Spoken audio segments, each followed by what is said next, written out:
Hey friend, in this video, I'm going to be teaching you the easiest way to draw a realistic flower. If you missed it, last week I posted part 1 of this 4-part series where we're going to be painting a very detailed, fun, wet and wet on dry watercolor peony, similar to the one that is on the cover of my second book, Everyday Watercolor Flowers. So in today's video, we are doing the sketching portion of that final painting, which is going to be the detailed peony. So I'm going to be teaching you and dissecting the main funnel shape and spherical shape of the flower and breaking down the whole process so that sketching a detailed flower doesn't have to be complicated and overwhelming. I'm sure a lot of you guys have maybe wanted to pursue more detailed drawings and paintings, but don't know where to begin or how to start with something that has so much detail in it. So I'm breaking down that whole process in today's video. And I also broke down my 5 main petal shapes that I use in this particular type of flower in the previous week's video. So if you haven't checked that one out yet, make sure you check it out. But if you're ready for the sketch of this fun detailed peony, then let's dive in. Okay, so last week we dissected and broke down the 5 main petal shapes that I basically use for any type of flower. Just kind of change up the width and the height of the petal to fit different types and styles of flowers. And then we also went into my process for adding the contour or the detail to all of my petals, which if you watched last week's video, you know is mostly replicated off of the style of traditional Japanese tattooing. And it's basically just C curves, a combination of different widths and heights of C curves and S curves to make this fluffy, textured shape to the petals. You can obviously make it less of that style, the traditional Japanese style, and make it a little bit more torn looking or organic looking. But all of your petals are going to come back down to those 5 main shapes, the horseshoe or upside down U shape. We have the kind of tall, skinny U to S shape that we can do on either side, and we can change up the height or the arc of the main curve to make it look different. And then we have the wave shape, or the shape that's kind of curled over either from the bottom or the top. So those are our main petal shapes. Go back to last week's video if you have not yet watched it, because now I'm going to dissect how to add detail lines and shading to your petals with the overall goal of sketching an entire peony, because at the end of this month, the 4th video in this 4-part series is going to be this painting of my Everyday Watercolor Flowers cover art. And so I'm breaking down the whole process, last week obviously being with the main petal shapes and how to add the detail and contour to your petal shapes. And now today we are going to sketch this whole flower. And I'm going to talk about my shading process for petals. And the reason why it's important to understand the technique behind sketching and adding those details and shadows and all of that to your petals with pencil for watercolor is so that you understand where to place your darker lines, your shadow marks, and your detail lines with watercolor once we get to that stage. I'm not going to add the shadow details to my main sketch that I'm going to paint on top of, because then there's going to be too much competition with line work and then watercolor on top. So I'm going to show you some basic formulas that I use for adding detail to my petals so that when we do pick up a paintbrush, we know exactly where to place our detail lines. So let's take the upside down U shape or a horseshoe shape petal. So if I'm doing it with the actual detail, just doing a little quick one, like so. Maybe you want to make this a little bit higher in the middle so it has more of that C curve arch. So here is the outline of a petal. And I did this super quick so you can see the process can be done really quick and it still looks pretty fun. But the main thing you want to watch out for when you're like, where do I place all my detail lines, or where do I place the texture and the shadows and detail on my petals, is pay attention to the outer edge curve of your petals. So for example, on the left side, we're curving this way, like a C curve this way. On the right side, we're curving the other way. So they're reflecting each other like this, like parentheses. And so the closer I am to the left side of the petal where I'm adding my detail lines, the more I'm gonna curve like this edge. So I wanna make sure that my curves or my details on my petals are curving parallel to the edge they're closest to.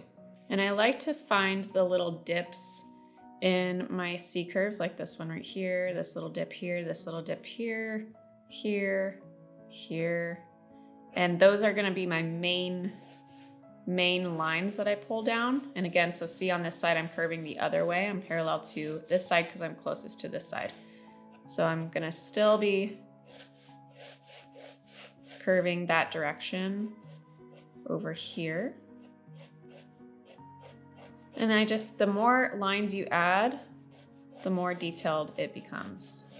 If you just have a few lines, it's just gonna look kind of wobbly. And I'm doing this very quickly because this is just the process. We're not actually sketching a detailed flower. We're just getting the technique down so we understand once we pick up our paintbrush where these lines will go.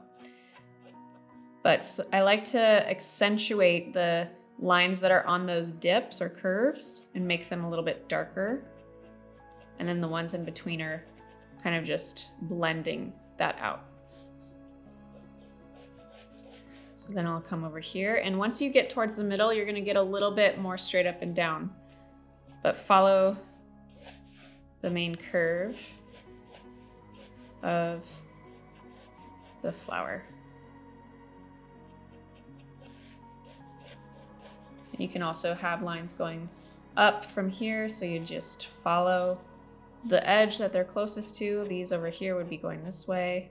And you want to make it parallel. Oftentimes, a big mistake that I see people make when they have their petals is they just kind of randomly place their detail lines, and it just starts to look very choppy and all over the place. Obviously, this is exaggerated, but you want to make sure that your lines aren't perfectly straight. There's a slight curve to them at least to show that bend in the petal.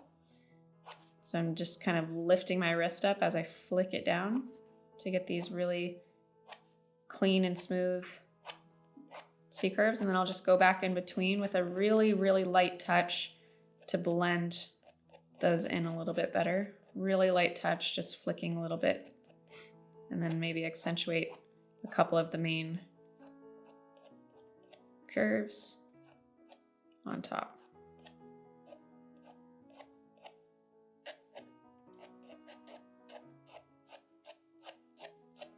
Like that. So be really mindful of those curves. Be really mindful of how close you are to the edge and what edge you're closest to, so that you can make sure to add those detail lines in a way that would flow with the rest of the petal. So if I have a petal that's on its kind of flipped up like this, this is obviously acting like the top of a wave curling over this part. So this part would be more in shadow. So I'm following this curve.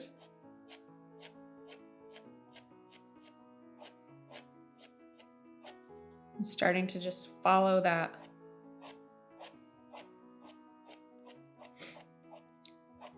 curve of the petal. So starting to get more angled this way as I get closer to this side.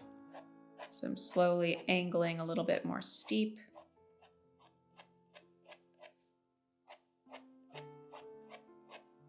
I'll accentuate this curve and then blend.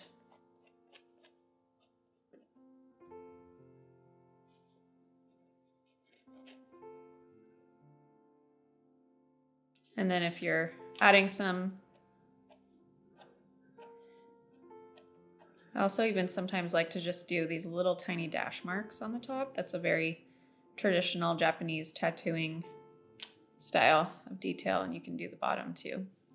So a couple different ways of shading, mostly with a pencil. You wouldn't really do this type of stuff with paintbrush. You can, it's just a different style. But when you're adding detail to your petals, you want to make sure that you're following the flow of the overall flow of the petal.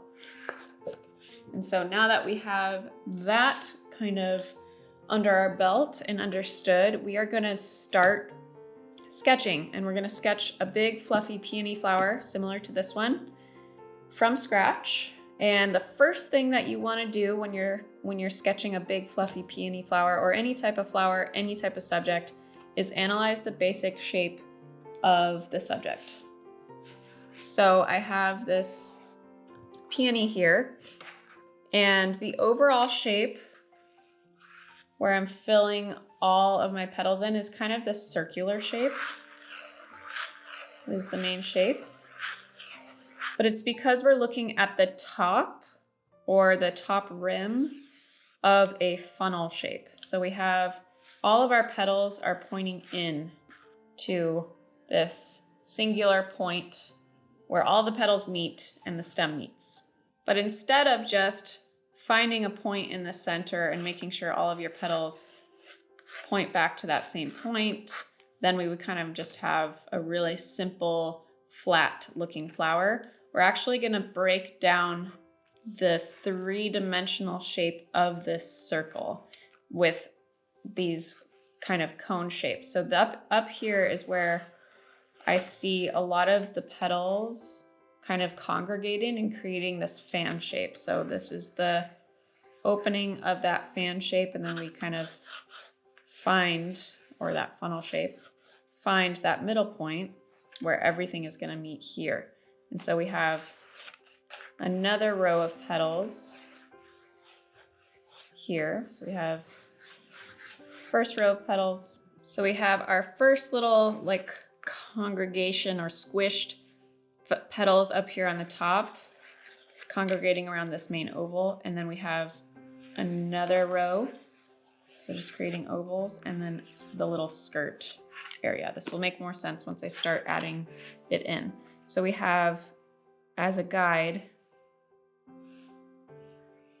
kind of this axis right here is where a lot of our petals are forming and tucking in to this point.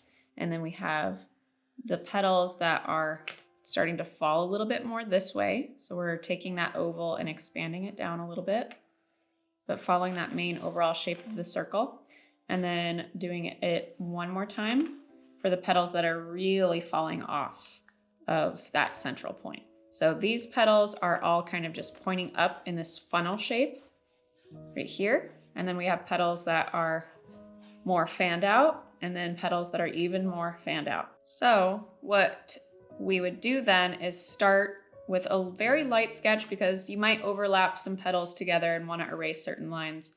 But starting with this cone shape that we're creating. So we have petals wrapping around this cone shape and then also tucked in. So we could have a petal that is in the front here, and maybe here too. And then coming around that back side. I'm doing this very quickly, but just so you can see the process. And then we start to fan out with our petals. So we have the squatty ones in the front, maybe those C to S curve ones over here on the side, and getting even more back here to create that funnel shape. And then we have our really laid out petals, our upside down U shapes or horseshoe shapes. Like so. So then we have that fluffy three-dimensional spherical shape that shows all the different layers of petals, because the petals that are closer to the center are still kind of newer petals, and so they're not as about to fall off of the flower as the ones on these outer edges. So it's all about dissecting that ball shape in those three main sections to then give it that really, really big and fluffy look. So I can wing my sketch but I really recommend actually sketching out that circle. So we're gonna start with, and make sure it's super duper light, so you're probably not gonna be able to see this part of my sketch because I don't want it to get too distracting, and obviously once we start painting, I wanna make sure that it doesn't show through my watercolor. So obviously I am sketching and painting on a very large sheet of paper. I believe it's 17 by 24, 20 by 14. If you do a 9 by 12, just kind of frame it how you want to. I wanted this in the middle of my paper, but if you want to do multiple flowers, you could frame it however you want to. All you would start with is this circle. I'm doing a bigger flower because I'm also going to do bigger, flatter petals, and so it actually won't be more complicated than if I were to do it small.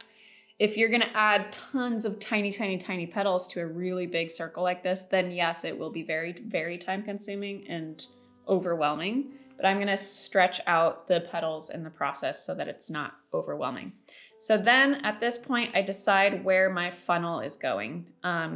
It can, the opening of my funnel can be up here, it can be right here, it can be down here, depending on where the flower is pointing is gonna direct where my petals that are really tight in the center are creating that funnel shape. So I'm just gonna do the same thing that we did in practice, and that is basically like creating an olive. So the opening of an olive at the top of your circle, that's gonna be the opening of your funnel petals. So you're just literally starting with an olive. And then we have the next layer of petals. It's like if we were just chopping that olive in half. So I have this other oval shape where we're just seeing half of it. And then the skirt petals is just basically the bottom of the olive. And then we maybe have our stem coming out direct center of the olive, but we're not going to get there just yet.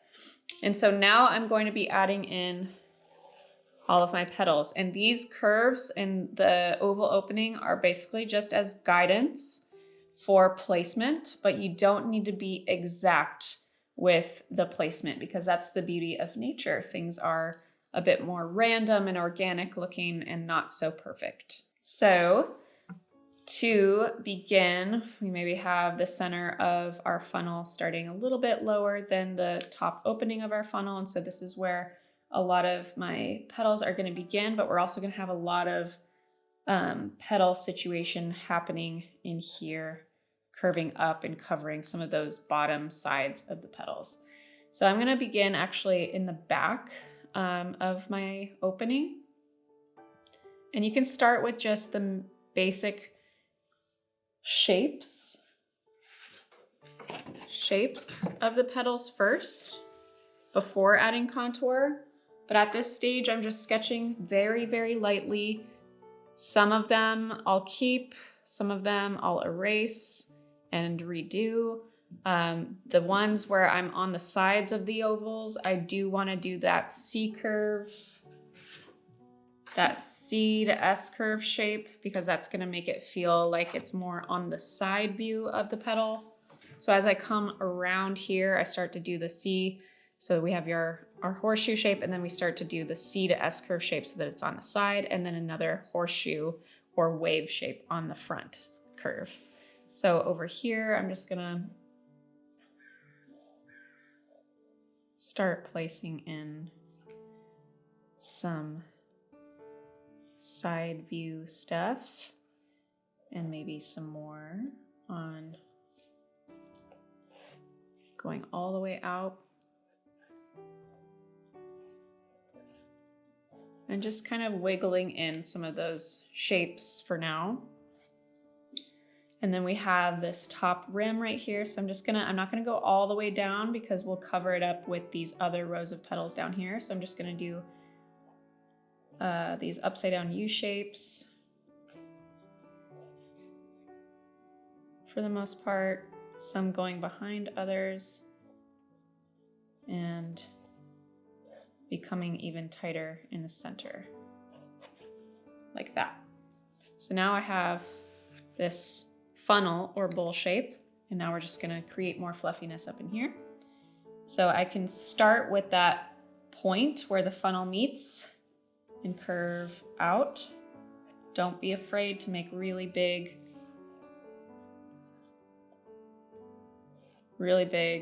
marks.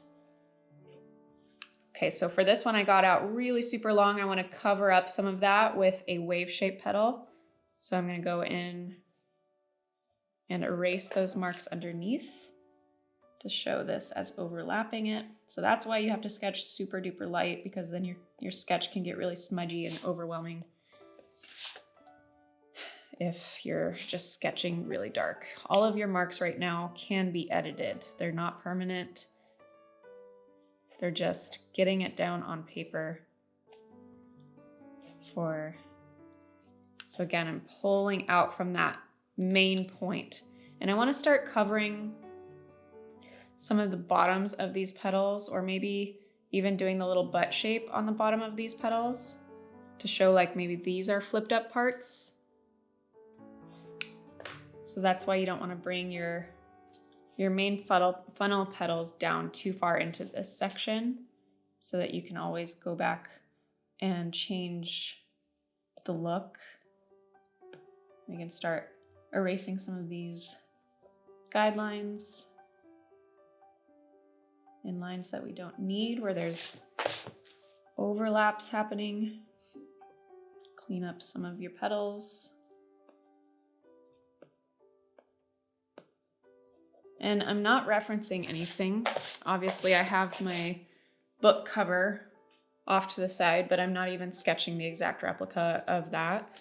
And so it's really all just about understanding the shape of your subject and being really confident in those placements and shapes that you're creating. So especially in this section where we get really splayed out with the petals, you want to just kind of go for it, but make sure you're sketching really lightly so that you can always make changes.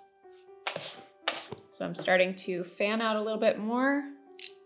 Let's maybe do another flipped up wave shape. So I'm going to start with a big oval right here on this curve. And maybe we go behind these two petals. So C.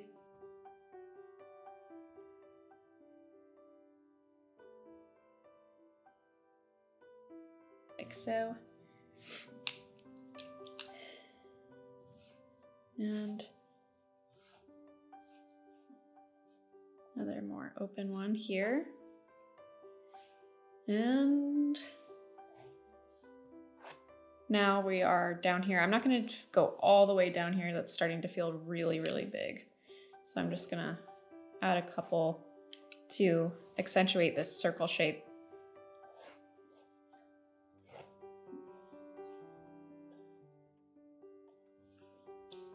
And call it a day.